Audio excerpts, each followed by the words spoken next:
பழனி பாலதண்டாயுதமானிக்கு வெற்றிவேல் முருகனுக்கு ஏறுமயில் ஏறி விளையாடு முகமொன்று ஈசருடன் ஞான மொழி பேசு முகமொன்று தீர்த்த முகமொன்று குன்றுருவ வேள்வாதி நின்ற முகமொன்று மாறுபடு சூரரை படைத்த முகமொன்று பள்ளியை மனம் புனர வந்த முகமொன்று ஆறு முகமான பொருள் நீ அருள வேண்டும் ஆதி அருணாச்சலம் அமர்ந்த பெருமாளே.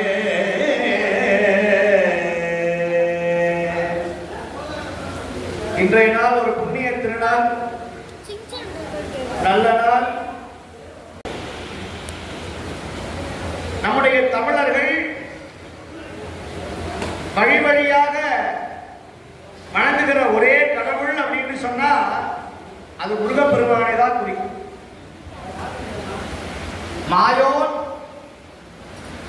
முருகன், அவனுடைய தந்தை ஈசன், இந்த மூன்று தெய்வங்களை நம்முடைய தமிழர்கள் வழிபட்டார்கள்.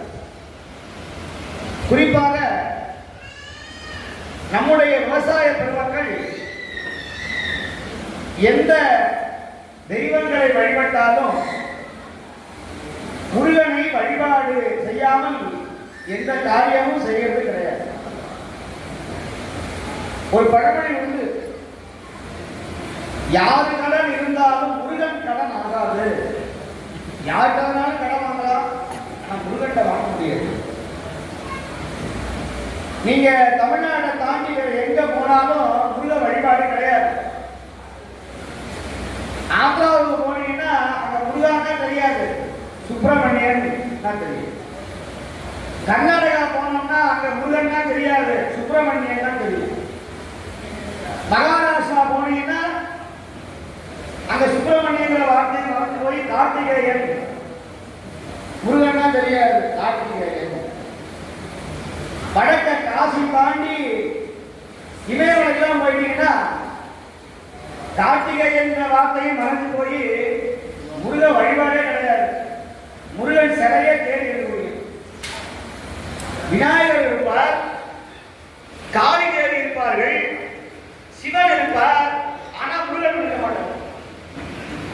அதனாலதான் இன்னைக்கு முருகன் மேல நிறைய பிரச்சனை. முருகன் நம்ம தென்னாடு கடவுளா, வடநாடு கடவுளா, தமிழர் கடவுளா அப்படின்னா சந்தேகமே வேண்டாம். முருகப்பெருமான் தமிழர் கடவுள், செந்தமிழ் கடவுள்.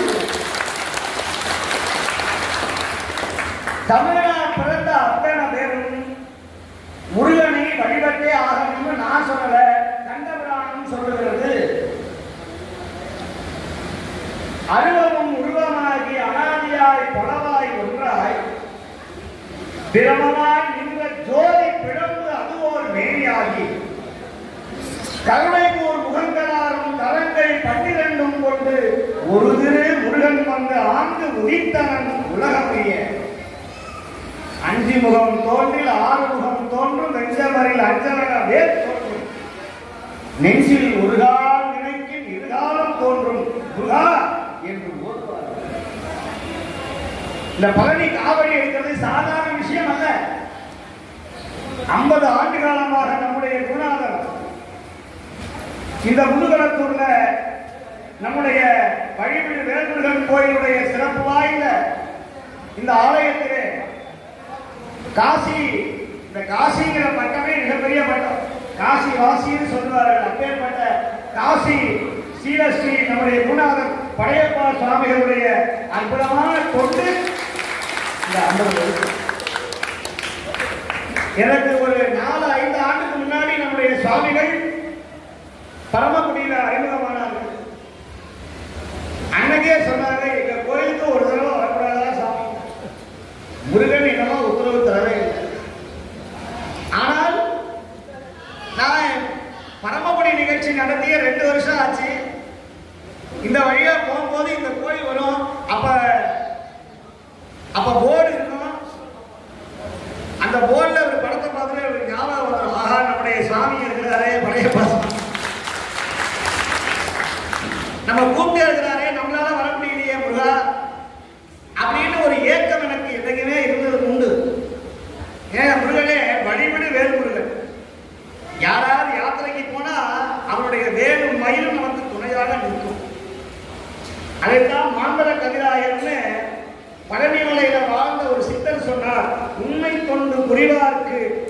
வேலும் மயிலும் துணை செய்யும். உண்மையா அவங்களுக்கு கொண்டு வந்தா முருகனுக்கு எந்த விதமான பணக்காரன் ஏழை, இவன் மேலோன் இவன் கீழோன் என்கிற எந்த வேறுபாடும் கிடையாது. உண்மையா அவனுடைய காவடியை சுமந்து கொண்டு ஆடி பாடி வந்தான்னா அவன் மலையிலிருந்து கீழே இறங்கி வருவான். அப்பேற்பட்ட கடவுள் முருகன். அதனால்தான் எந்த தெய்வத்துக்கும் இல்லாத அடைமொழி முருகனுக்கும் சிவனுக்கும் உண்டு. நம்முடைய மதுரை சொக்கநாத பெருமானை சொல்லுகிற பொழுது செந்தமிழ் சொக்கநாதன் சொல்வார்கள். முருகனை சொல்லுகிற பொழுது செந்தமிழ் கந்தன் நம்முடைய முருகன் என்று தமிழையும் முருகனையும் பிரிக்கவே முடியாது. அதனாலதான் காவடி சிந்து பாடினாலும், குறவஞ்சி பாடினாலும், திருப்புகழ் பாடினாலும், கந்தன் அனுபூதி பாடினாலும், கந்தன் அலங்காரம் பாடினாலும் எதுவுமே தெரியாம வாய் நிறைய சண்முகா புகா முருகா கார்த்திகேயா என்று யாரெல்லாம் அவன் திசை நோக்கி வணங்குகிறார்களோ அங்கே பச்சைமயில் வாகனத்தை வந்து வள்ளி தெய்வயானையுடன் வந்து யாவிருக்க பயம் ஏன் என்று சொல்லக்கூடிய ஒரே கடவுள். இன்னைக்கு எல்லாம் வல்ல கந்தன் என் அப்பன் சுப்பிரமணிய பெருமானை பற்றி பேசக்கூடிய நல்ல பாக்கியத்தை நம்முடைய குருசாமிகள் எனக்கு வழங்கியிருக்கிறார். அவர் பேரே 6 படையப்பன். படையப்பான்னா என்ன? 6 படைகளை உடையவன், 6 படைவீடுகளை உடையவன் என் அப்பன் முருகன்.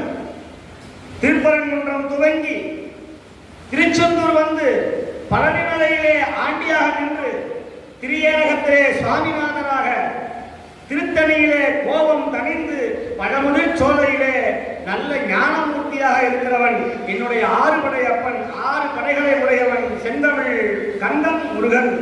அந்த பெருமானுடைய நாமத்தை வைத்துக் கொண்டு 50 ஆண்டு காலமாக இந்த பழனி பாத யாத்திரையை நம்முடைய ஸ்ரீ சரவணா பழனி பாத யாத்திரை குழு என்கிற அற்புதமான ஒரு திருக்கூட்டத்தை ஏற்பாடு செய்திருக்கிறார்கள் என்று சொன்னார்.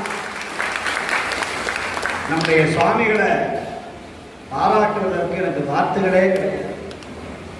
50 ஆண்டுகள் ஒரு பழனி பாத யாத்திரை குழுவை எந்த விதமான சிரமமும் இன்றி, எந்த விதமான துன்பமும் இன்றி மிக சிறப்பாக நடத்த முடியும்னு சொன்னா அது நம்முடைய காசி ஸ்ரீ படையப்பா சுவாமிகளை தவிர வேறு யார் செய்ய முடியும்? வேறு யார் செய்ய முடியும்? இந்த முருகனுக்கு பெற்ற பெரிய பொக்கிஷம் முருகனுடைய அவதாரம். 50 வருஷம் முருகன் கூப்பிடுறாங்க. சபரிமலைக்கு போறது பெரிய விஷயம் இல்லை. ஆனால் முருகனை நோக்கி அந்த பாத யாத்திரையாக முதுகலத்தூர்ல இருந்து 50 வருஷமாக தன்னுடைய வாழ்க்கையுடைய பாதி முருகனுக்காக வழங்கியிருக்கிறார்கள் நம்முடைய சுவாமிகள் அவர்கள். முருகனுடைய அவதாரம், முருகன் அவர் நெஞ்சில இல்லை என்று சொன்னார். இந்த காரியம் நடக்குமா? எத்தனை எதிர்ப்புகள், எத்தனை போட்டி, எத்தனை பொறாமைகள், எத்தனை துன்பங்கள் அத்தனையும் தாண்டி இந்த 50 ஆண்டு காலம் இந்த பாத யாத்திரை நடத்துகிறார் என்று சொன்னார். முருகன் அவருடைய நாட்டிலே, அவருடைய நெஞ்சிலே அவன் வேலும் மயிலோடு அமர்ந்து கொண்டிருக்கிறான். அப்பேற்பட்ட முருகனுடைய அருள் பெற்றவர்தான் அவர் வாக்கு முருகன் வாக்கு, முருகன் வாக்கு அவர் வாக்கு. அப்படி நல்ல உள்ளம் படைத்தவர் நம்முடைய குருசாமி அவர்கள். 50 ஆண்டு காலமாக ஓம் சரவணபவா என்று சொல்லக்கூடிய மண்டலத்திலே ஸ்ரீ சரவணா என்கிற இந்த பாத யாத்திரை குழுவை நம்முடைய வடக்கூர் முதுகலத்தூருடைய ஆன்மீக அறக்கட்டளை அன்பர்கள் சார்பாக மிக சிறப்பாக இந்த விழாவை ஏற்பாடு செய்திருக்கிறார்கள். 50வது ஆண்டு விழா. இந்த ஆண்டு விழாவுடைய மிக சிறப்பு வாய்ந்த காவடி விழா வருகின்ற நம்முடைய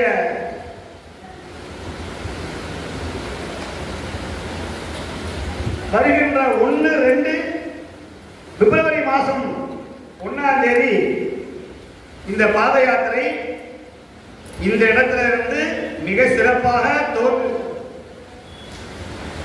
1ஆம் தேதி நம்முடைய மிக சிறப்பாக இந்த முதுகுளத்தூர்ல அதை நம்முடைய அன்பர்கள் காலை மதியம் இரவு இப்படி ஒரு 11 நாட்கள் தைப்பூசம் வரையிலும் இந்த பாத யாத்திரையை மிக சிறப்பாக துவங்கி காலையில ஒரு குடும்பத்தார்களும், மதியம் ஒரு குடும்பத்தார்களும், இரவு ஒரு குடும்பத்தார்களும் உபயமாக ஏற்று அன்னதானத்தை வழங்கி தங்கும் இடத்தை அவர்கள் தானமாக வழங்கி வருகின்ற அனைத்து அடியார்களையும் முருகனே அவன் நடந்து வருகிறான் என்ற எண்ணத்தோடு அந்த பெருமக்களுக்கெல்லாம் உதவி செய்கிறார்கள். இந்த உபயதாரர்கள் அவர் குடும்பம் பல்லாண்டு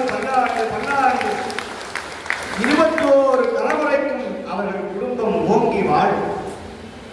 அவர்கள் வாழையடி வாழையாக வருவார்கள். முருகனுக்கு 1 ரூபாய் கொடுத்தா போதும், அவன் 1000 ரூபாய் முருகன் கொடுப்பான். நம்ம நினைக்கலாம், இத்தனை அடியார்களுக்கு நான் சாப்பாடு போறேனே 10,000 ரூபாய் செலவாகுது. 10,000 ரூபான்னு பார்க்காதீர்கள். 10,000 ரூபாய் கொடுத்தோம்னா 1 லட்சம் ரூபாய் தருவான் என்னுடைய அப்பன் முருகன். 1 லட்சம் ரூபாய் உங்க ஆண்டவனுக்கு செய்யற செலவு நோய்க்கு போகாது, திருட்டுக்கு போகாது, வியாதிக்கு போகாது, கடனுக்கு போகாது. ஒரு சிவனடியாருக்கு, ஒரு அடியாருக்கு, ஒரு முருக பக்தருக்கு தொண்டு செய்தால் அந்த பணம் 1000 மடங்காக திரும்பி நமக்கே வருமே தவிர அது கெட்ட வழிக்கு என்னைக்குமே போகாது. அப்பேற்பட்ட அற்புதமான உபயக்காரர்கள், உபய அன்பர்கள் அந்த ஆண்டு விழாவை 1ஆம் தேதி 2ஆம் தேதியில இருந்து 1ஆம் தேதி 2வது மாசம் பிப்ரவரி 1ஆம் தேதி சனிக்கிழமை அன்று காலையிலே துவங்கி மிக சிறப்பான அந்த பாத யாத்திரையை துவங்கி வைக்கிறார்கள். மிக அற்புதமான இந்த காட்சியை இதில் இருக்கிற எல்லா அன்பர்களும் உபயமாக மிக சிறப்பாக செய்கிறார்கள். அந்த காவடியை சுமந்து கொண்டு இடும்பன் சுமந்த அந்த காவடியை தன் தோளிலே சுமந்து கொண்டு பழனி வரை ஆடி பாடி வருகிற நம்முடைய முருக பக்தர்கள் அந்த பழனி காவடியை சுமந்து கொண்டு வருகிறார்கள். அவர்களுக்கும் என்னுடைய மனமார்ந்த ஆசைகளை வணங்கி, இல்லையா ஒரு புண்ணிய திருநாள், நல்ல நாள், சிறந்த பொருளால் முருகா என்று ஒருவரும் சொன்னால் இருமுறை அருள் வழங்கக்கூடிய இறைவன் நம்முடைய கந்தன். கைலை மலையில சூரபத்மன் என்கிற ஒரு அசுரன் சிவபெருமானை நோக்கி தவம் செய்தார். சிவபெருமான் வந்தார். அப்பா சூரபத்மன் உனக்கு என்ன வேணும்? அவன் அண்ணன் 3 பேர், தாரகாசுரன், சிம்மமுகன், சூரபத்மன், பத்மாசுரன். இந்த 3 அசுரர்களும் சிவபெருமானை நோக்கி தவம் செய்தார்கள். சிவபெருமான் கேட்டார், உனக்கு என்ன வர வேண்டும்? சாமி, எங்களுக்கு யாராலும் அழிவே வரக்கூடாது, நாங்கள் என்னைக்குமே அழியாத வரம் வரும். அப்பா அது முடியுமா? பிறந்து போன எல்லா உயிரும் ஒரு நாள் இறந்து போகும். ஆகையினால எப்படி அப்பா அது முடியும்? அது முடியாது என்று சொல்ல அவர்கள் சொன்னார்கள், உன்னுடைய சக்தியை தவிர, உனக்கு பிறக்கிற மகனை தவிர எங்களை யாராலும் அழிக்க முடியாது அப்படிங்கிற ஒரு வரத்தை கேட்கிறான். அவனுக்கு நம்பிக்கை, சிவபெருமான குழந்தை பிறகுமா? சிவபெருமான் காமனையே எரிச்சவர், அவனுக்கு ஏன் குழந்தை பிறக்கும் அப்படின்னு சொன்னா, இப்போ அந்த தைரியத்துல வரம் கேட்டாங்க. சாமி வரத்தை கொடுத்துட்டு நேர கைலை மலையில போய் தவம் செய்ய ஆரம்பிச்சார். இது மணிவாசகர் சொல்வார், நானேயோ தவம் செய்தே சிவாய நமயன பெற்று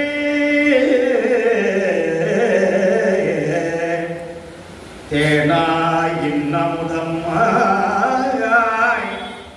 தித்திக்கும் சிவபெருமான் தானே வந்து எனது உள்ளம் புகுந்து அடியே அருள் செய்தார். உணார் உயிர் வாழ்க்கை ஒரு தன்றே வெறுத்திடவே நானேயோ தவம் செய்தேன். சிவாய நம சிவாய நம சிவாய நம சிவாய நம சிவாய நம சிவாய நம என பெற்றேன்.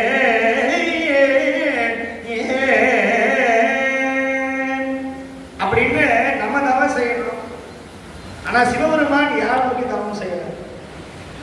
நம்ம என்ன பண்றோம்? ஓம் சரவண பவாய நமக, ஓம் நம சிவாய அப்படின்னு நம்ம தவம் செய்யறோம். ஆனா சிவபெருமான் என்ன பண்றாருன்னா தன்னை மறந்து தன்னை இழந்து அமர்ந்தார். அதைத்தான் வரலாறு சொல்லுவார். தன்னையறிந்தின்பமுற வெண்ணிலாவே ஒரு தந்திரம் நீ சொல்ல வேண்டும் வெண்ணிலாவே, அம்பலத்தில் ஆடுகின்றார் வெண்ணிலாவே, அவர் ஆடுகின்ற வண்ணம் என்ன வெண்ணிலாவே, தன்னையறிந்தின்பமுற வெண்ணிலாவே ஒரு தந்திரம் நீ சொல்ல வேண்டும் வெண்ணிலாவே, நாதமுடி மேலிருக்கும் வெண்ணிலாவே, நாதமுடி மேலிருக்கும் வெண்ணிலாவே, அங்கே நானும் வர வேண்டுகின்றேன் வெண்ணிலாவே, தன்னையறிந்தின்பமுற வெண்ணிலாவே ஒரு தந்திரம் நீ சொல்ல வேண்டும் வெண்ணிலாவே. தன்னை அறியணும். நிறைய பேர் தன்னை அறியாமல் தானே இருக்கிறார். இத திருமந்திரம் மிக அழகா சொல்லுது. தன்னை அறிய தனக்கோரு கேடு இல்லை. நமக்கு துன்பம் வர்றது காரணம் என்ன? ஜெயித்து விடுகிறானா? நவகிரகமா? ஜாதகமா? தலைவிதியா? இல்ல. திருமூலர் சொல்றார், 3000 ஆண்டுக்கு முன்னாடி வாழ்ந்த சித்தர் தன்னை அறிய தனக்கோரு கேடு இல்லை. நீ முதல்ல ஒன்ன பாருப்பா, அடுத்தவன பார்க்க. இப்ப சுவாமி எனக்கு மாலை போடுறாரு, மரியாதை பண்றாருன்னா நான் பெரிய ஆள் கிடையாது. நான் தன்னை உணர்ந்ததுனால எனக்கு இந்த மரியாதை பண்றாரு. யாரை உணர்ந்த? நான் இந்த உடம்பல்ல, நான் இந்த உயிரல்ல, நான் ஆன்மா. எந்த ஆன்மா? சிவாத்மா, ஜீவாத்மா. என்னைக்கு சிவனோடு சேருகிறதோ அப்போ இந்த ஆத்மா ஜீவாத்மாவா மாறுகிறது. இப்போ சிவம் அப்படிங்கிற தமிழ் எழுத்துல அந்த சீயனாருக்கு மேல கொம்ப எடுத்தா என்ன ஆகும்? சொல்லுங்க, என்ன ஆகும்? சத்தமா சொல்லுங்க. சவம்னா என்ன? சவம்னா என்ன? சவங்கிற வார்த்தைக்கு என்ன தமிழ்ல பேரு? படம். என்ன பேரு? நல்லா பேசிக்கிட்டு இருக்கோம், இட்லி சாப்பிடறோம், காபி குடிக்கிறோம், டிவி பார்க்கிறோம், நாடகம் பார்க்கிறோம், திடீர்னு நெஞ்சு வலிச்சு அப்படியே தடுத்து மேல போயிடும். உடனே என்ன சொல்றான்? மாடசாமி எடு, குமாரசாமி எடு சொல்றான். பணத்தை முதல்ல எடுக்கல. என்ன சொல்றான்? இத திருமந்திரம் சொல்லுகிறது. ஊரெல்லாம் கூடி ஒழிக்க அழுந்துட்டு, ஐயோ போயிட்டே போயிட்டேன்னு அடிச்சடிச்சு அழுகிறோம், மைக் செட்டு வச்சு அழுகிறோம். ஊரெல்லாம் கூடி ஒழிக்க அழுதிட்டு பேரினை நீக்கி பிணவென பேரிட்டு. அம்மா வச்ச பேரு, பட்டம், புகழ், பதவி. நீ எம்எல்ஏ, எம்பி யாரா இருந்தாலும் 10 வருஷமா நாட்டை ஆண்டார் மன்மோகன் சிங், நீ சாம்பலா போயிட்டு. அவருடைய பதவி எங்க? முடிசார்ந்த மன்னரும் கடைசியில் பிடிசாமலார்னு பாடினார் பட்டத்து சுவாமி. காஞ்சிபுரத்துக்கு போறார் பட்டத்து சுவாமி. 16,000 கோடி சொத்த ஒரு வார்த்தைக்காக சி அப்படின்னு தூக்கி எறிந்தாராம். யாரு? பட்டத்து சுவாமி. பூம்புகாரில் இருந்து வந்தார். காலத்த ஊசியும் ஆறாவிதானும் நடைபெறுகிறது சிவபெருமான் சொன்னார். அந்த ஒரு வார்த்தைக்காக தன்னுடைய 16,000 கோடி சொத்தை தூக்கி எறிஞ்சார். அவருக்கு ஆட்சிபுரம் வந்தாரா? ஒரு வீட்டுல 24 வயசு ஒரு பையன் இறந்து போயிட்டான், செத்து போயிட்டான். எல்லாரும் அழுகுறாங்க. ஐயோ, வாழை மரம் குடையிருந்து இன்னொரு வாழை மரம் விட்டு சாஞ்சா கூட பரவாயில்லன்னு சொல்லலாம். ஆனா பச்சை வாழை மரம் இப்படி சாஞ்சு போச்சேன்னு எல்லாரும் அழுதாங்க. பட்டத்து சுவாமியும் அவ்வளவு பெரிய துறவி, அவர் போய் அழுகுறார். வந்தவனா பார்க்கலாம், சுவாமி நான் இந்த பையனுக்கு அம்மா, நான் அழுகிறது சரி. இவன் இந்த மகனுடைய இந்த பையனுடைய அப்பா, அவ அழுகுறா சரி. இவன் இந்த பையனுடைய மனைவி, அவ அழுகுறா சரி. இவன் அத்தை, இவன் மாமி, இவன் மாமா, இவன் தாய் மாமா, இவெல்லாம் அழுகுறானே சரி. நீங்க முற்றும் திறந்த முனிவர், நீங்க ஏன் சுவாமி அழுவுறீங்கன்னு கேட்டார்.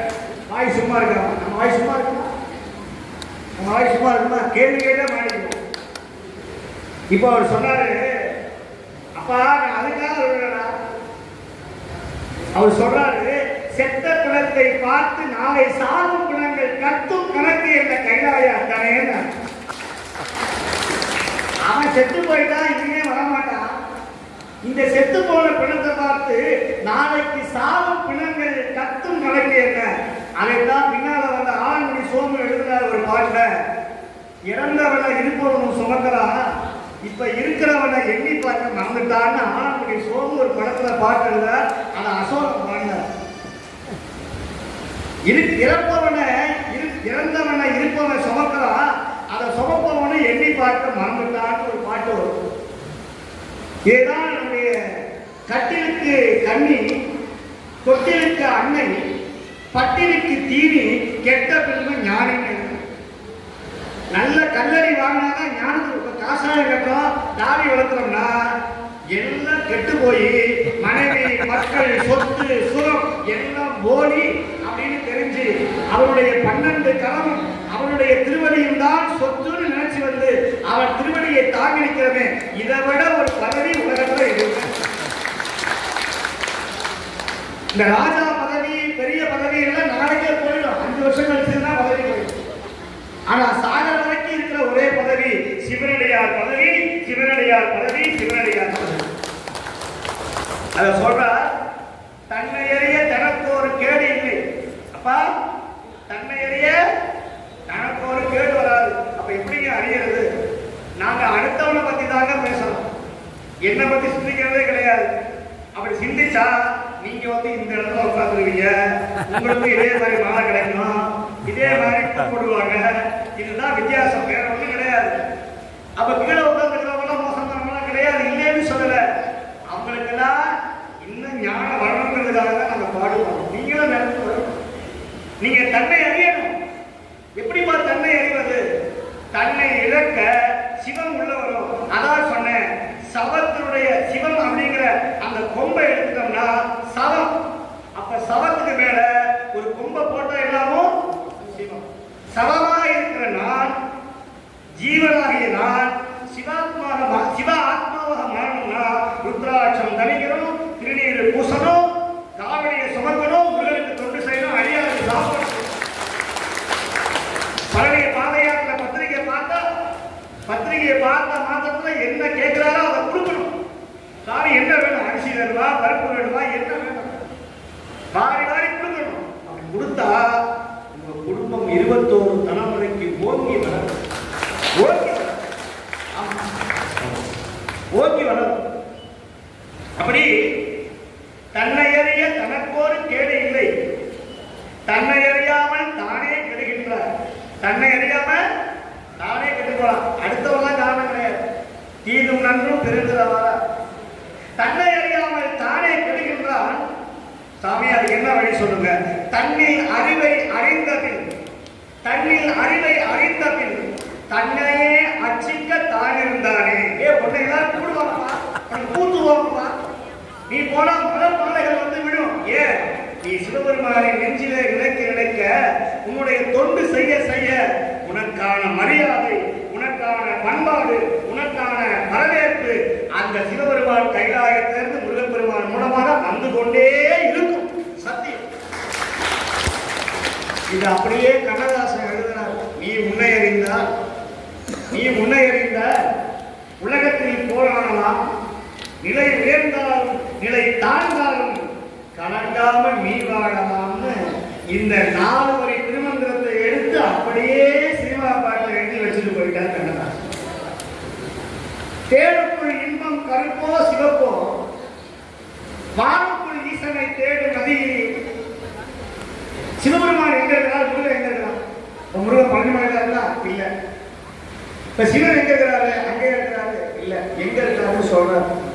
தேடுக்குள் இன்பம் கருப்போ சிவப்போ. நல்ல உள்ளங்கையில கொல்லிமலை கொம்பு தேங்காய் ஊத்தி எப்படி சாப்பிடணும்? தேங்காய் சொல்லுங்க, எப்படி சாப்பிடணும்? தப்பு கிடையாது, சொல்லுங்க. நக்கி சாப்பிடணும். எப்படி சாப்பிடணும்? நக்கி சாப்பிடணும். நம்ம தமிழ் வார்த்தைகள்ல நிறைய வந்து மயிறு இந்த நச்சுதெல்லாம் தமிழ் தூய்மையான வார்த்தை. தேனை குடிச்சா செத்து போயிடுவான், தெரியுமா இல்லையா? தேனை ஒரு டம்ளர்ல ஊற்றி குடிச்சிங்கன்னா தொண்டை அடிச்சு மேலே போயிடுவான். அதை விட தேனையும் நெய்யையும் ஒன்னா சாப்பிட்டா உயிர் போயிடும். சித்தமது டாக்டர் இருக்காங்க, சாமியுடைய பொண்ணு, அவங்களுக்கு தெரியும் சந்தானமா. தேனையும் நெய்யையும் ஒன்னா சாப்பிட்டா உயிர் போயிருவான், செத்து போயிருவான்.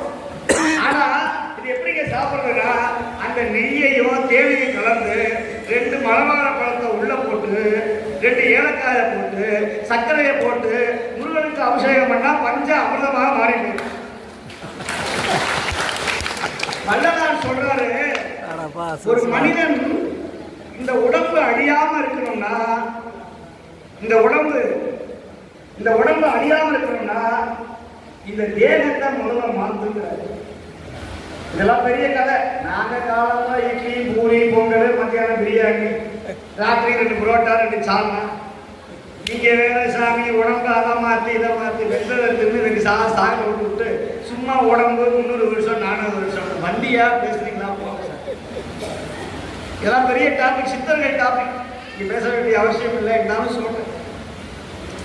வள்ளல் பெருமான் இந்த உடம்பை ஜோதியா மாத்தினார். இப்ப என் உடம்பை பார்த்தீங்கன்னா எனக்கு தூக்கம் குறைஞ்சு போச்சு, தாகம் குறைஞ்சு போச்சு. எவ்வளவு பெரிய உஷ்ணம் வந்தாலும் என் உடம்புல இருந்து வேர்க்காது. ஏன் அப்படின்னா, என்னைக்கு ஒருத்தன் சுத்த சைவ மார்க்கத்துல உடம்ப சுத்த தேகமாக மாற்றுவதற்கு உள்ள நுழைகிறானோ அப்பொழுதே அவனுக்கு எல்லாம் தெரியும். இருட்டுல வெளிச்சம் தெரியும், பகல்ல நட்சத்திரம் தெரியும், சூரியனை அவனால் பார்க்க முடியும். சூரியனை உற்று பார்த்தாலும் கண் ஒன்றும் செய்யாது, அவனுக்கு பசிக்காது, தண்ணி தாகம் வராது, உடம்புல இருந்து உவர் நீர் சுவக்காது, மலம் நாராது. இப்படியா அப்படின்னா பஞ்சாமிர்தம் சாப்பிட சாப்பிட உன்னுடைய உடம்பு ஞான தேகமாக மாறும்னு போகர் அன்னைக்கே எழுதி வச்சார் பஞ்சாமிரத்தை முருகனுக்கு. அதனாலதான் நவபாஷான சிலை செஞ்சு, பாஷானம்னா விஷம், விஷம் சாப்பிட்டா உயிர் தானே போகணும். ஆனா 9 வருஷம் கலந்தார், 8 வருஷம் கலந்தார். ஒரு விஷம், கடைசி விஷம் நகபாஷானத்துல கடைசி பாஷானம் வெள்ள பாஷானம், பெண் பாஷானம். அந்த வெள்ள பாஷானத்தை நீக்கினா 9 பாஷானம், பாஷானம்னா விஷம். அந்த 9 பாஷானத்தை கட்டணும்னா நவபாஷானத்தை நீங்க பார்த்தா தெரியும், ஒரு மனம் கமகமனு மனம் வரும். அந்த வாசனை அப்படியே மூக்க துடைக்கும், உள்ள போக முடியாது, சூடு. அதை என்ன பண்ணணும், தவம் செய்து அந்த பாசானத்தை கட்டி அப்படியே முருகனுடைய சிலையை போதர் செய்தார். புளிப்பாரி மருந்து அரைச்சு அரைச்சு கொடுத்தார். இப்ப முருகனுக்கு என்னாச்சு, சிலை செய்ய செய்ய பழனியாங்களுடைய உடம்புல இருந்து அந்த தீயுடைய அந்த ஜுவாலை, அந்த சூடு தண்ணீராக கொட்டியது. உடனே பார்த்தா அப்ப முருகனுக்கு உஷ்ணம் வந்தா என்ன பண்றதுன்னு சந்தன கட்டையை அரைச்சி முருகனுடைய மார்பலை சாத்தினார்கள், பஞ்சாமிர்த அபிஷேகம் செய்தார்கள். இப்ப அந்த சந்தனமும் அந்த பஞ்சாமிர்தம் சாப்பிட்டா நம்முடைய உடம்புல 4444 வியாதிகள்ல 4000 வியாதிகள் மனிதனுக்கு உண்டுன்னு சித்தர் சொல்றார். 400 வியாதி விலங்குகளுக்கு, 40 வியாதி ஊர்வன, தேரு, பூச்சி, பாம்பு, பூரானுக்கு 40 வியாதி. மரம், செடி, கொடிக்கு 4 வியாதி. இந்த செடிக்கு வியாதி வருமா இல்லையா? பூச்சி வருதா இல்லையா? வெள்ளை பூச்சி வருதா இல்லையா? செடியில உடனே மருந்து வாங்கி அடிக்கிறோமா இல்லையா? இப்ப பாம்புக்கும் நல்லா இருக்கு. நமக்கு பல்லுல வலி வந்து டாக்டர் போறோம், பாம்புக்கு வந்து என்ன பண்றது? நேரா டாக்டர் போய் பாம்பு போய் வாயை திறந்து என் பல்லு வலியா இருக்கு டாக்டர், பல்ல கொடுங்கன்னு கேட்குமா? இப்போ தேடு, பாம்பு, பூரான், சிங்கம், புலி என்று சொல்லக்கூடிய இந்த விலங்குகளுக்கு 400 வியாதி உண்டு, பூச்சிகளுக்கு 40 வியாதி உண்டு, செடிகளுக்கு 4 வியாதி உண்டு. மனுஷனுக்கு மட்டும் 4000 வியாதி. கொரோனா மாதிரி இன்னும் எத்தனையோ வியாதி காத்துருச்சு, நம்ம கண்ணுக்கு தெரியாம. சம்பந்தமே இல்லாத வியாதி இருக்கிறார். இந்த வியாதிக்கு மருந்து அதற்கு அன்னைக்கே எழுதுறார் புதிய மேல உட்காந்து.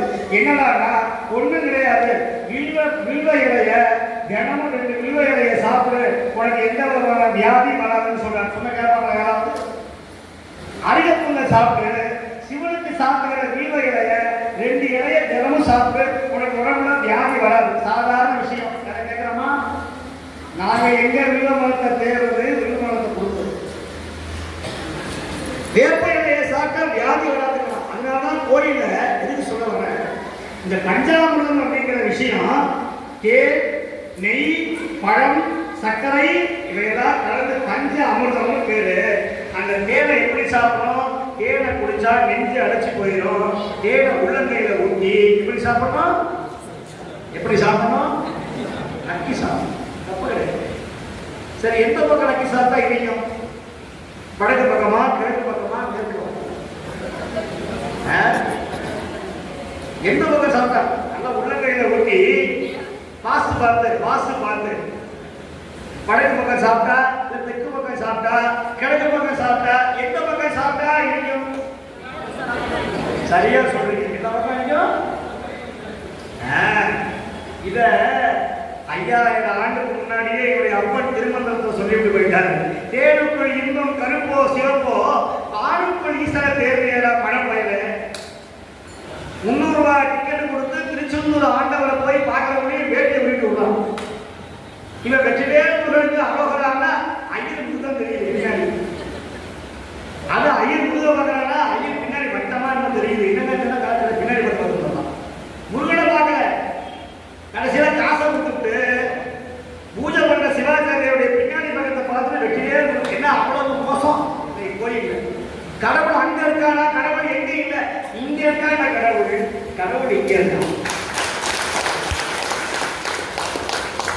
தேனுக்குள் இன்பம் எங்கும் செறிந்து இருந்தார் போல ஊருக்குள் ஈசன் ஒளிந்திருந்தாரே.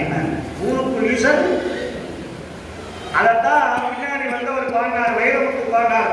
உனக்குள்ள சக்தி இருக்கு, அதை உசுப்பிட வழிபாடு. ஏன் உசுப்பிடா? எப்படிங்க உசுப்புறது? வாசி வாசி என்று வாசித்த தமிழ் கொண்டு சிவா சிவா என சிந்தை தனில் வைத்து வாசிய சொல்லுகிறார். என்னையா வாசி? இந்த வாசி யோகத்தை வாசி வாசி வாசி நீதா சிவாஜிகள்.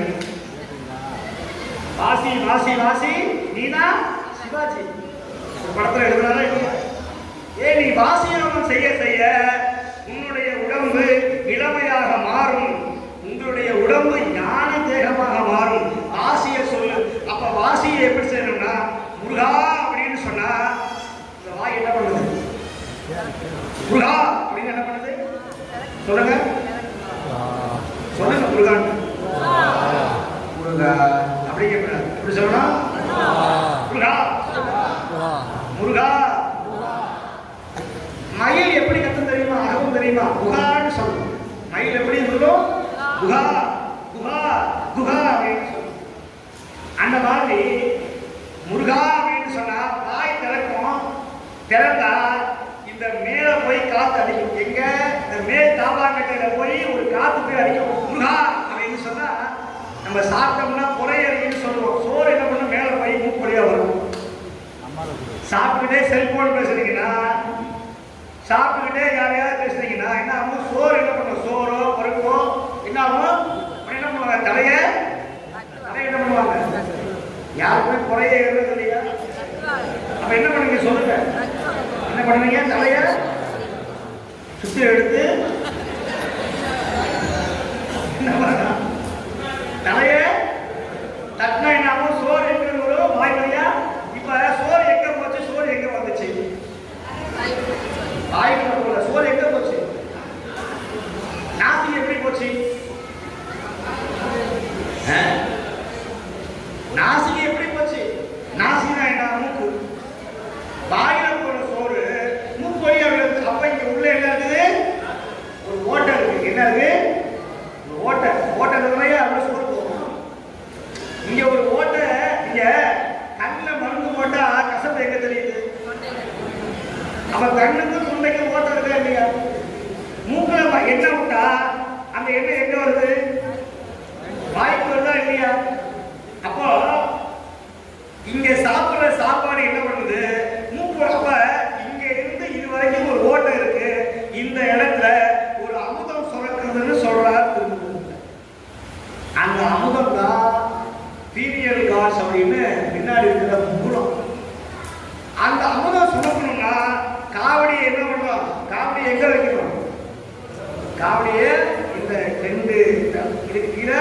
இப்படி துவந்து இப்படி ஆடும். இப்ப ஆட என்ன ஆகும், இந்த இடத்துல முகத்துல அந்த காவடி தண்டு பட்டு அந்த பீரியட் டான்ஸ்ல வேலை செய்து மேல இருக்கிற அமுதம் சுரந்து நம்முடைய வாய் வழியா வந்து நீ என்னைக்குமே நோய் நொடி இல்லாம காவடி சுமந்தால் உன்னுடைய உடம்புல வியாதி வராது, உன்னுடைய உடம்புல கஷ்டம் வராதுன்னு சொல்லலாம். இவ்வளவு டெக்னாலஜி இவ்வளவு அறிவு இருக்கு நம்முடைய சமயத்துல. அதை சொல்றதுக்கு நீங்க யாருக்கும் முருகனை ஏண்டா கும்பிடுறோம்னா, ஏன் முருகன் கையில வேல் தெரியுமா? இந்த வேல் பேரு சக்தி வேல்னு பேரு. சிக்கல்ல வேல் வாங்கி செந்தூர்ல போர் முடிச்சார். இந்த ஒரு சிக்கல் போயிருந்த முருகனுக்கு தங்க குடத்திலேயே அபிஷேகம் பண்றதுக்காக மலேசியாவில இருந்து ஒருத்தர் கொண்டு வந்தார். செஞ்சவர் அவரு கொடுத்தவங்க. அந்த குடம் வேணா 1 கோடி ரூபாய். நான் பண்டார பிச்சைக்காரன். செஞ்சு வச்சுக்கிட்டது மலேசியாக்காரரு. தங்க குடத்தை கொண்டு போகிறார். இவ்வளவு பெரிய குடம், தங்க குடம். ஆனா முருகன் பார்த்தா, ஏ செஞ்சவன் அவன்டா, நீ கூட ஒரு கையினால. தஞ்சாவூர் கோயில் கட்டவன் யாருன்னு சொன்னா ராஜராஜ சோழன் பேரு. ஆனா சிவபெருமான் இருக்கிற கல் யாருன்னா ஒரு கிழவியோட கல். ராஜராஜ சோழனுக்கு ஒரு ஆணவம் வந்துருச்சு. கும்பாபிஷேகத்துக்கு அடுத்த நாள் நைட் தூங்க போறான், இரவு தூங்க போறான். அப்ப சிவன் வரார் கனவுல. இவனுக்கு ஒரு ஆணவம், பாத்தியா நான் கட்டின கோயில பாத்தியா, எவ்வளவு ஒரு கோயில் பாத்தியா, நான் கட்டினேன், நான் செஞ்சேன், நான் செஞ்சேன், நான் நான் நான் ஆணவம், நான்கிற திமிர். சிவபெருமான் வந்தாரு. ரொம்ப பிரமாதமான கோயில் தான், ரொம்ப பிரமாதமான கோயில். ஆனா நான் ஒரு கிழவியோட கண்ணுக்கு கீழே உட்கார்ந்துக்கிறேன்னு சொன்னேன். தூக்கி வாரி போட்டுச்சு. நான் கொல்லிமலையில இருந்து பச்சைமலையில இருந்து யானையை கட்டி கல்லை கொண்டு வந்து தஞ்சாவூர் கோயில கட்டினேன். இந்த சிவன் வந்து இப்படி பொசுக்குன்னு ஒரு கிழவியோட கல்லில வந்து உட்கார்ந்துக்கிறேன்னு சொல்லிவிட்டானேன்னு ஒரு கோபம். கூட்டா எல்லாம் வாங்கடா, யாரா வேணும் செஞ்சவா இருக்கலாம். சாமி எஜமா ராஜா, சிவபெருமானுடைய கோபுர கலசம் இருக்குது, அந்த கல் எங்க இருந்து வந்தது சொல்லு. ஐயா மகாராஜா மன்னிச்சுட்டு, நாங்க எந்த கல்லையும் அடிச்சோம் செதுக்கணும், அந்த கல்லு உடைஞ்சு போச்சு. நல்ல ஜாதி கல்லா இல்லை, எல்லாம் தேர உள்ள கல்லா இருந்தது. அதுவும் அந்த பக்கத்துல ஒரு கிளவி மூணு இருந்தா, மோர் விற்கிற கிளவி. அந்த கிளவி ரொம்ப வருஷமா ஒரு பெரிய கல்லு மேல உட்கார்ந்துதான் மோர் விற்பா. அந்த கல்லை மோரை குடிச்சுட்டு அந்த கல்லை போய் தட்டி பார்த்தோம், பிரமாதமான ஓசை வந்தது, நல்ல ஜாதி கல்லா இருந்தது. அந்த கல்லை அந்த கிளவியை விட்டுட்டு அந்த கல்லை கொண்டு போய் சிவபெருமான் இருக்கிற அந்த கலசத்துக்கு மேல நாங்க தான் செதுக்கி வச்சோம்னு சொன்னாங்க. இவனுக்கு உடம்பெல்லாம் வேந்து போய் ஆணவங்களாம் அழிஞ்சு போச்சு. நீ மற்ற இடம்லாம் நீ கட்டணா இருந்தாலும் சிவபெருமான் உட்கார்ந்துக்கிற இடம் யாருது, அந்த கல் யாருது, ஒரு கிழவியோடைய கல். இந்த முதுகுளத்தூர்ல கோடி கோடியா பணம் வச்சிருந்தாலும் யாருடைய கத்திரிக்காய், யாருடைய முருங்கைக்காய், யாருடைய அரிசி இந்த பழனி பாத யாத்திரைக்கு வருமோ அவருடைய வீட்டில இருந்தா வரும். முருகன் உள்ளவில்லாம ஒரு அரிசிக்கு வராது. பாவப்பட்ட காசை முருகன் வாங்கி கொள்ளவே மாட்டான். ரத்தம் வடித்த காசை முருகன் வாங்க மாட்டான். நான் அதுதான் சொல்றேன், பத்திரிகை காட்டுற உடனே இந்த பழனி பாத யாத்திரைக்கு யார் தர்மம் செய்கிறார்களோ அவர்கள் முருகனுடைய அருளை பெற்றவர்கள், புண்ணியம் செய்தவர்கள், புண்ணியம் செய்தவர்கள். ஐயா என்ன ஒண்ணுமே இல்லையா, நான் என்ன பண்ண சொல்றேன், அந்த விழாவில் கலந்துக்கிறது ஒரு பெரிய விஷயம். ஒரு படி அரிசி கொடுத்தாலும் போதும், 2 வாழைப்பழம் கொடுத்தாலும் போதும். ஒரு சின்ன கதை, பழனி மலையில ஒரு செட்டியார் ஒருத்தர் இருந்தார். அந்த செட்டியார் தினந்தோறும் முருகனுக்கு திண்டுக்கல்ல இருந்து பஞ்சாமிரத்துக்காக மலபார பழம் ஒரு 100 பழத்தை ஒரு தாரோடு அனுப்பியிருப்பார். தினந்தோறும் ரொம்ப வருஷம். இன்னைக்கு கிடைக்கிற மாதிரி நீங்க பிஞ்சு ட்ரெயினா கிடையாது, மலை மேல ஏறிதான் போய் அந்த 100 பழத்தை காலையில 6 மணிக்கு ஒப்படைக்கணும். மலபார பழம் 100 பழம். அவன் வீட்டு வேலைக்காரன் அந்த பசியோட இருக்கிற வேலைக்காரனை கூப்பிட்டு, டாய் தினந்தோறும் முருகனுக்கு இந்த 100 வாழைப்பழம் இருக்கிற இந்த ஒரு தாளை கொண்டு போய் சேர்த்து. ஐயா உத்தரவு எஜமா, இப்படியே பல நாள் ஒரு நாள் எனக்கு பசி வந்துருச்சு. யாருக்கு? இந்த தாரத்துக்கு போறாங்க இந்த வேலைக்காரனுக்கு பசி வந்துருச்சு. யாருக்கும் தெரியாம வாழைத்தாரில் பார்த்தீங்கன்னா அடி பழம்லாம் நசுங்கி போயிருக்கும் கீழே வச்சு வச்சு. இப்படியும் ஒரு சீப்பு கிட்ட போகும். அதில் 2 வாழைப்பழத்தை யாருக்கும் தெரியாம அந்த தாரத்துக்கு போற அந்த வேலைக்காரன் 2 பழத்தை எடுத்து நமக்குன்னு வாய்ப்பை போட்டு சாப்பிடுவான். மனசுக்குள்ள பயம், ஐயோ முருகனுடைய சொத்தை சாப்பிட்டமே. இன்னைக்கெல்லாம் யார் முருகன் கோயில பூஜை பண்றானோ, யார் நிர்வாக அதிகாரியோ அவன் தான் சாப்பிடணும். இப்ப உடனே முருகன் பார்த்தாரு, செட்டியார் கனவுல வந்தார். செட்டியாரு, இத்தனை வருஷமா எனக்கு மனவாள பணம் கொடுத்தீங்க, இன்னைக்குதான் எனக்கு 2 பணம் வந்துச்சு. இன்னைக்குதான் எனக்கு தூக்கி வாரி போடுச்சுட்டாரு. ஐயா, நான் 30 வருஷமா வாழக்கால இருந்தேன், முருகன் கனவையே வரல, இன்னைக்கு வந்து 2 பழம் தான் வந்திருக்குன்னு சொன்ன உடனே வேலைக்காரன் கூப்பிட்டு ஒழுங்கா சொல்லு, வாழைப்பழத்தை யார் சாப்பிட்டா? ஐயோ, நான் சாப்பிடவே இல்லைங்க ராஜா. செட்டியார் ஐயா, உடனே கோயில பூஜை பண்ற ஆளை கொடுத்தாரு. இல்லைங்க, இத்தனை வருஷமா அவன் கொடுக்குற வாழைத்தாரு கரெக்டா வந்து சேருங்க, ஒன்றும் குறையில. அப்புறம் ஏன் முருகன் சொன்னா 2 பழம் தான்? உண்மையை சொல்லுன்னு சொன்னா. அவன் சொன்னா, என்னைக்கு இல்லாம நேற்றுதாக பசிக்குதுன்னு சொல்லி இந்த வாழைத்தாருல இருந்து 2 பழம் சாப்பிட்டேன் அப்படின்னு சொன்னா பாருங்க. செட்டியாருக்கு உண்மை புரிஞ்சது. இத்தனை வருஷமா கொடுத்த பழமெல்லாம் முருகனுக்கு போய் சேரல, ஒரு ஏழையுடைய வயிற்றுக்கு போன 2 வாழைப்பழம் தான்.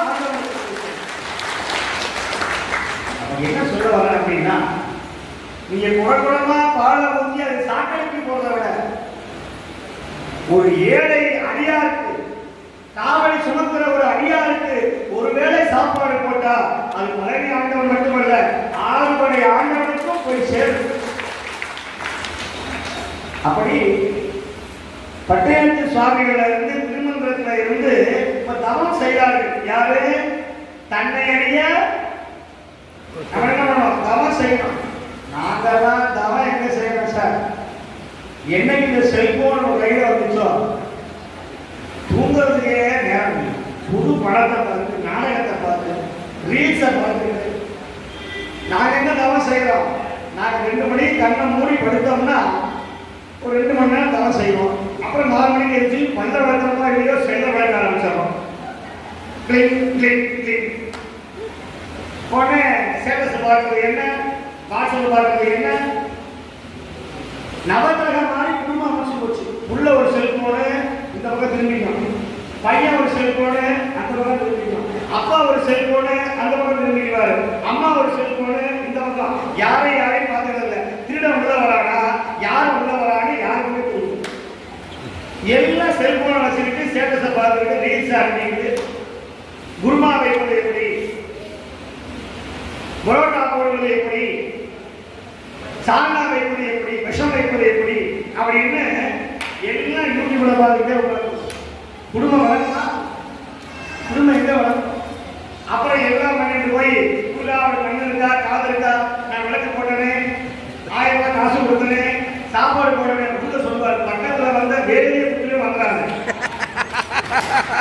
இவ்வளவு தூரம் சொற்களை பண்ணி முருகான்னு சொல்லி திருப்பூர் பாருன்னு சொல்றேன். இதெல்லாம் கேட்காம நீ பாருங்க, சனி பிரதோஷம் எல்லாம் பேப்பர்ல போட்டா என்னன்னு, இந்த பிரதோஷம் பார்த்து விட்டால் 12 பிரதோஷம் பார்க்க வேண்டிய அவசியமே இல்லை. அதனால கூட்டம் போகுது. ஏன்னா இன்னைக்கு ஒரு நாள் போதும், இனிமே அடுத்த வருஷம் வந்தா போதும். இப்பதான் சிவன் கணக்கு தெரியல. சபரிமலைக்கு மாலை போடுறான்னு சொன்னா, மாலை போடுற வரைக்கும் சாமியே சாமியே சாமியேன்னு சொல்லிட்டு மலைக்கு இறங்கின உடனே என்ன, எங்களா கடை இருக்குன்னு, கோழிகளை எங்க இருக்குது, நேரா போய் கோழிகளை வந்து சாப்பிடலாம். அதான் சொல்றார், பொய்யின்றி நெய்யோடு நெய் கொண்டு போனால் ஐயனை நீக்காங்களா. நாங்கெல்லாம் சபரிமலைக்கு போனோம்னா முதல் மரியாதை உண்டு.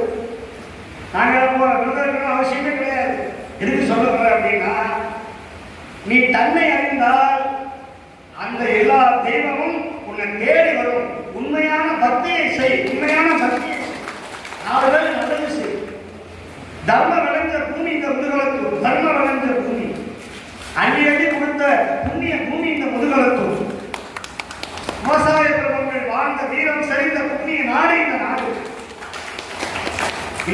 வறட்சியாக இருக்குன்னு சொன்னா, இன்னைக்கு இந்த வருஷம் கொஞ்சம் அந்த மழை பெய்யுதுன்னு சொன்னா, இந்த மாதிரி உள்ளூர் பக்தர்கள் இருக்கிறதுனால இந்த மழை மாதம் அந்த மாதிரி மழை.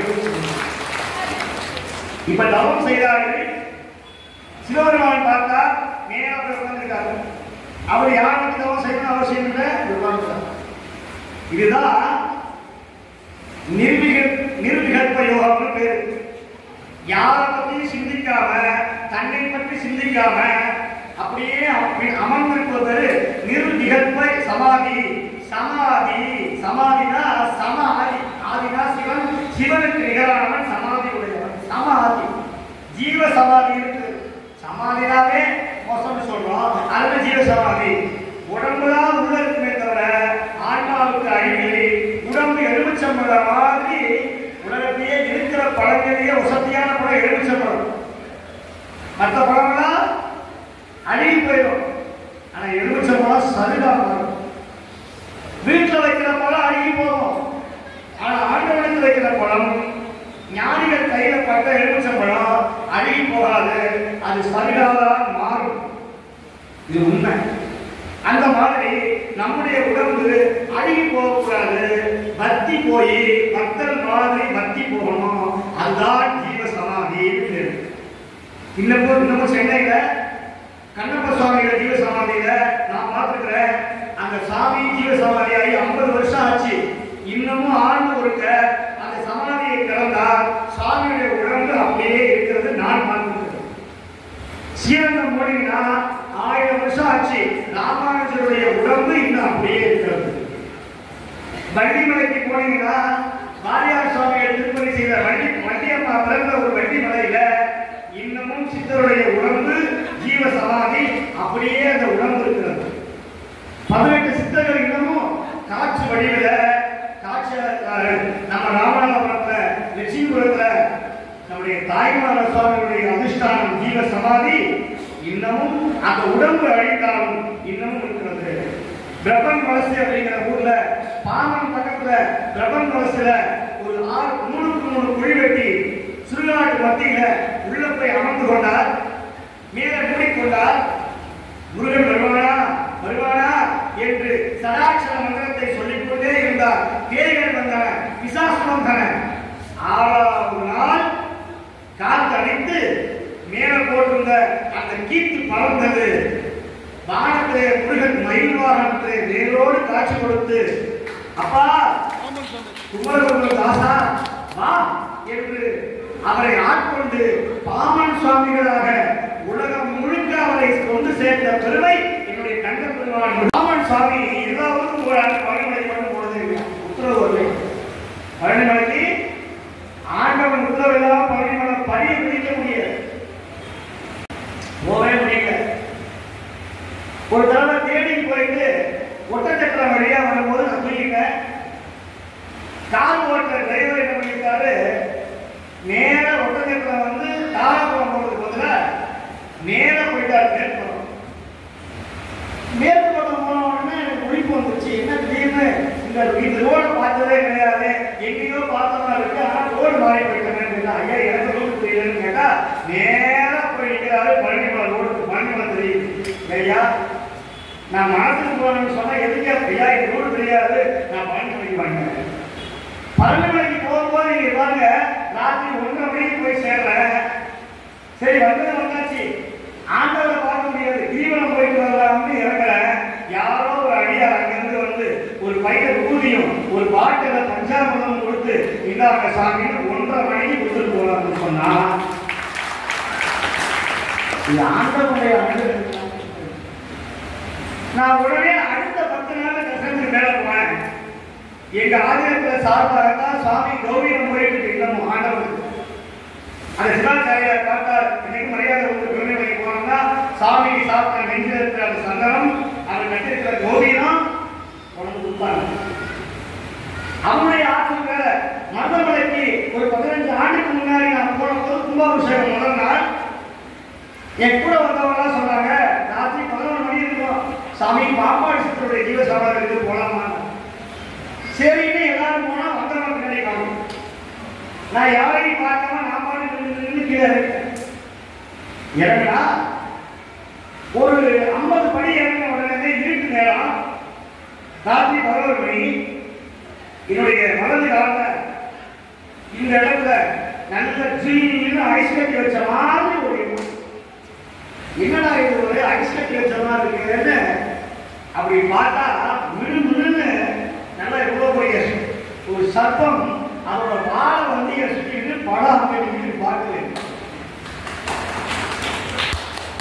எனக்கு கையும் ஓடல காலும் ஓடல, வாயிலிருந்து ஒரே வார்த்தை மருதமலை ஆண்டவனே மருதமலையானேன்னு சொன்ன பாருங்க. அடுத்த நிமிஷம் அந்த வாழை விட்டு தள்ளி என்னை ஒரு முறை பார்த்து விட்டு சென்றது. ஒண்ணுமே பண்ணல, எனக்கு கை நல்லா உதவிடுச்சு. நேரம் உள்ள வந்து அதனால் கும்பாபிஷேகம் இருந்தது. நான் முருகன்ட்ட கேட்டேன், வந்தவன் யார் என்று சொல்லி என்று சொன்னேன். அவனுடைய கையில இருந்து எலுமிச்சம்பழம் கீழே குதிச்சு வந்து சேர்ந்தது. வந்தவன் யார் என்று சொல்லு என்று சொன்னேன். வந்தவன் நான் தான், வந்தவன் நான் தான், கவலைப்பட பாம்பாடு சித்தனாக வந்தனப்பா.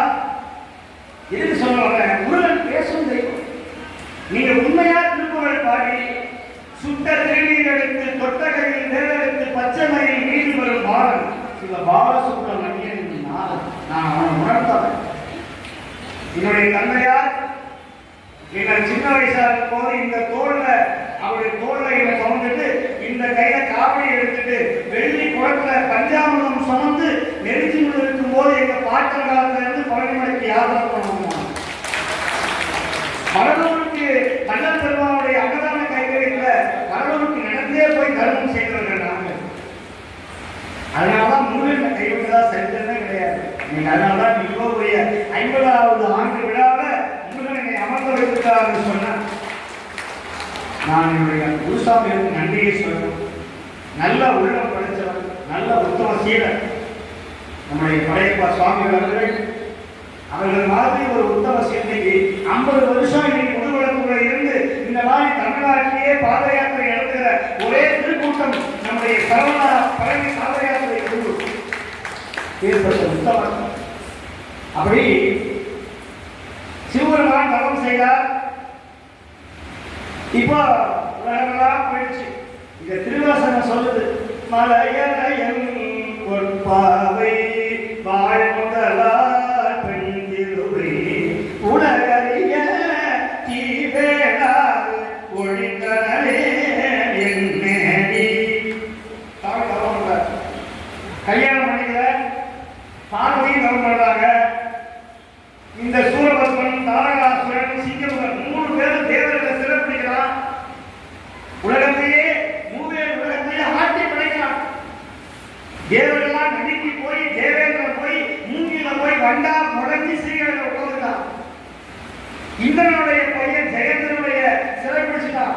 இந்திராணியுடைய கையை வெட்டி இந்திராணியை காப்பாற்றுவதற்காக வீரபத்திரர் போய் அசனுடைய கையை வெட்ட ஒரே பிரச்சனை.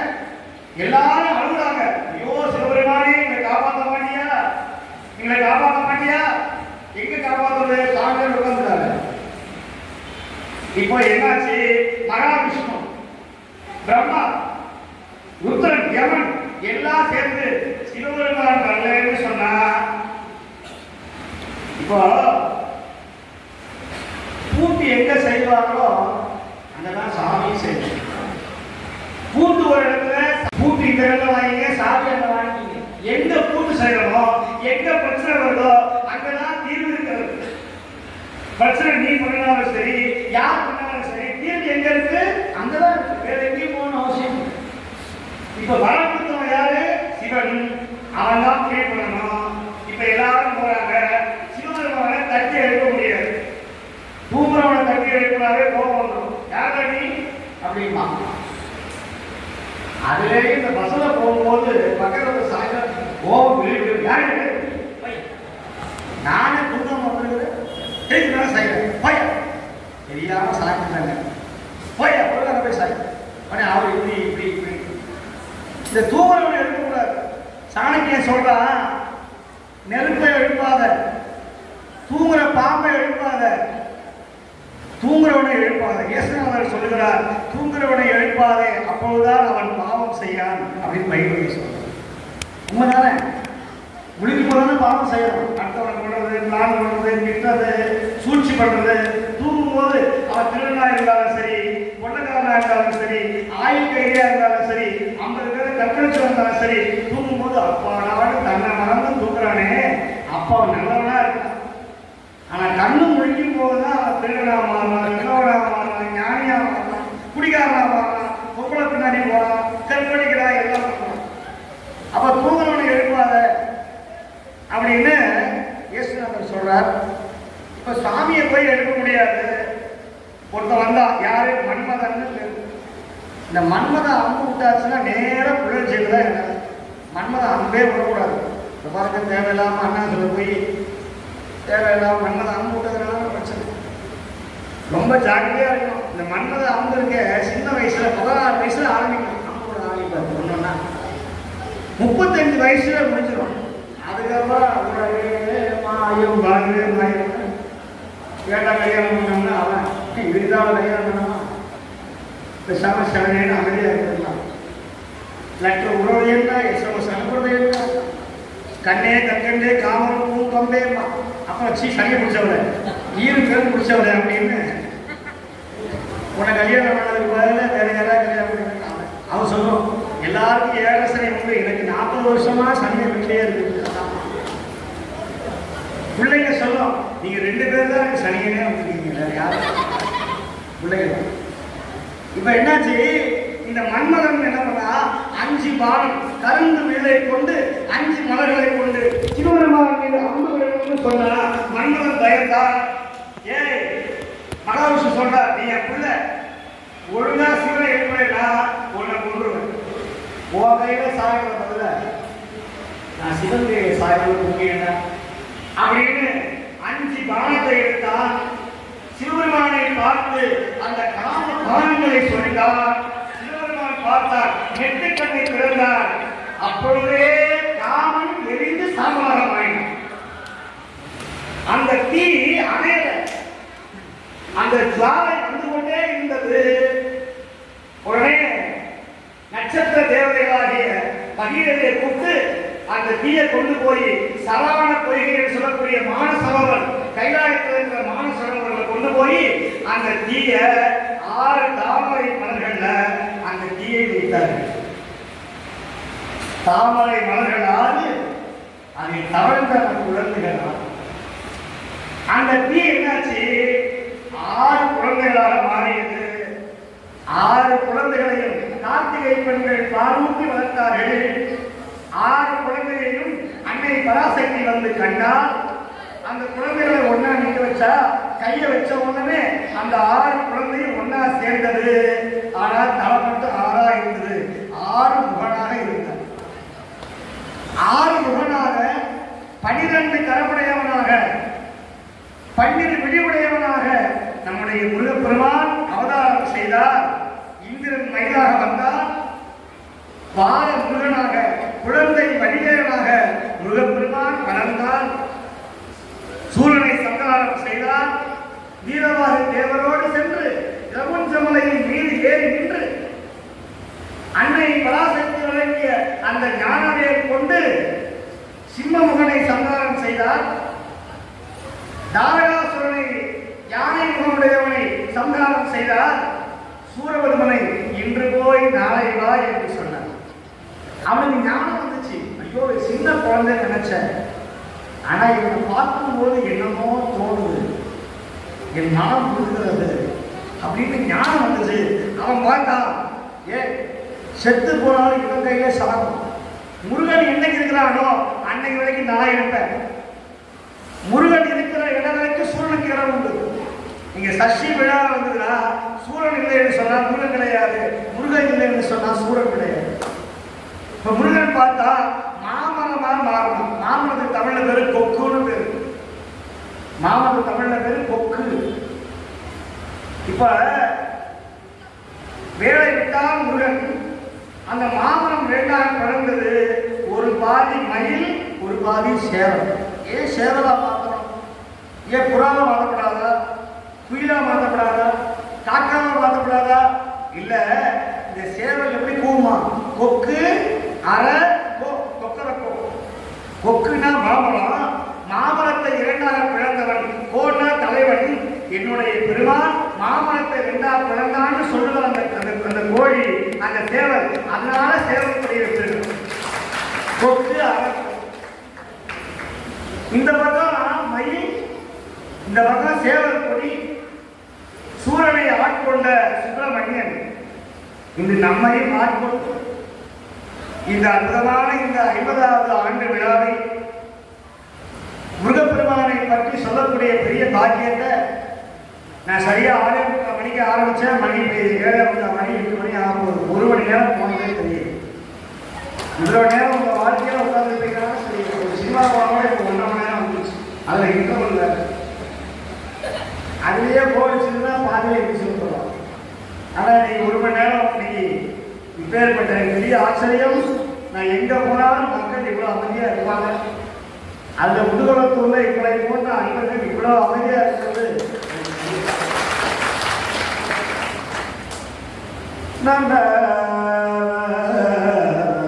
முத்தை கருமத்திற்கு நகையத்தி கிளை சக்தி தரவண முத்தி பொருளித்து குருமலையன போதும் குக்கர் பரவத்தில் சுருதியில் முற்பட்டது கற்பின் திருவருமோ 10 முகங்க தமரும் அடிபேன 10 தலைதத்த கடைகொடு மொற்றை கிரிமற்றை பொழுதொரு வட்ட பகல் வட்ட திகிரில் இரவாக 10 கிரதத்தை கடவிய பச்சை புயமெச்ச தருவொரு பட்சத்துடன் நச்சி தருவதும் ஒரு நாதே கித்தித்தய ஒத்த பரிபுர நிட்ட பதம் வைத்து பயிரவிதில் கொற்க நடித்த கழுதொரு கழுதாக திக்கு பரியண்ட பயிரவனுக்கு தொகுதொக்கு தொகுதொகு சித்திரப்பகுரிக்கு திகழகையன போத கொத்து பறை கொட்ட கலமிசை குக்கு குகு குக்கு குகு குட்டி புதை குக்கு பிடியன முதுகூகை கொற்கொட்டகுணரை வெட்டி பழியிட்டு குலகில் குத்து படவற்ற பொறவர பெருமாதே வெற்றிவேல் முருகனுக்கு வேறொன்று பயமில்லை புகழொன்று குறையில்லை மனமே மனமே கந்தனுண்டு கவலையில்லை மனமே மனமே மனமே வேறொன்று வினையில்லை மயிலுண்டு புகழுள்ளே குறையில்லை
வேல் வேல் முருகா வேல் வேல் முருகா வேல் வேல் முருகா வெற்றி வேல் முருகா வேல் வேல் முருகா வெற்றி வேல் முருகா வேல் வேல் முருகா வெற்றி வேல் முருகா வெற்றி வேல் முருகா. நாளைக்கு இதே மாதிரி சாயங்காலம் சரியா